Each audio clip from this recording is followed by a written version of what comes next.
एका महिलेने आपल्या पतीला घटस्फोट देण्याचा निर्णय घेतला आणि आपल्या मुलाच्या भविष्याचा विचार न करता तिने आपला 7 वर्षांचा मुलगा मागे सोडला. वडील एक श्रीमंत व्यावसायिक होते. ते आपल्या मुलावर खूप प्रेम करत होते, पण कामात खूप व्यस्त असल्यामुळे त्याला योग्य वेळ देऊ शकत नव्हते. तरीसुद्धा आपल्या मुलाला कोणत्याही अनोळखी व्यक्तीकडे किंवा नातेवाईकांकडे ठेवायला त्यांना भीती वाटत होती, कारण त्यांच्याकडून मुलाशी वाईट वागणूक मिळेल अशी त्यांना शंका होती. म्हणून त्यांनी एक कठीण निर्णय घेतला, पुन्हा लग्न करण्याचा.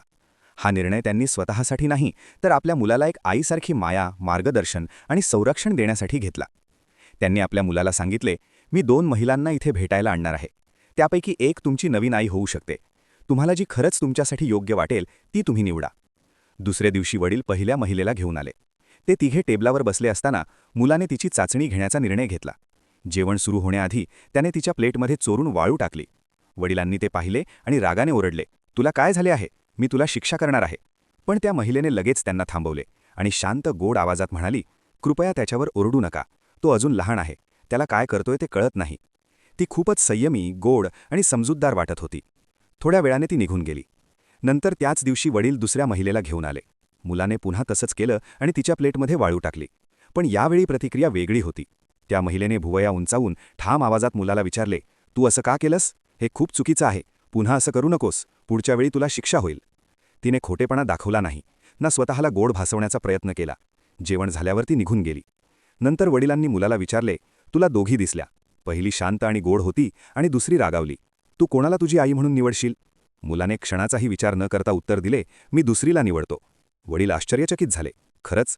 ती कदाचित मी नसताना तुझ्यावर खूप कडक वागेल. एवढ्याशा गोष्टीवर ती कशी रागावली हे तुला दिसलं नाही का?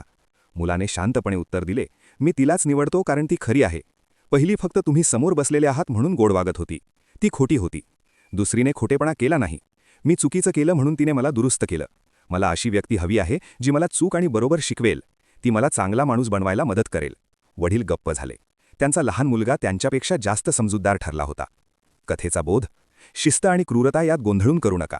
जे आपल्याला थांबवतात, दुरुस्त करतात, कधीकधी आपल्याला आवडणार नाही अशा गोष्टी सांगतात, तेच लोक खऱ्या अर्थाने आपल्या भविष्याची काळजी करतात. आयुष्यात आपण अनेकदा बाहेरून गोड दिसणाऱ्या खोट्या हसऱ्या चेहऱ्यांमागे धावतो, पण खरे प्रेम आणि खरी काळजी नेहमी प्रामाणिकपणातूनच दिसून येते. तो मुलगा दुसऱ्या महिलेला निवडतो कारण ती खरी होती, जरी तिचे शब्द कडक असले तरी. जर तुम्हालाही वाटत असेल की खोट्या गोडपणापेक्षा प्रामाणिकपणा जास्त महत्त्वाचा आहे, तर हा मेसेज नक्की शेअर करा.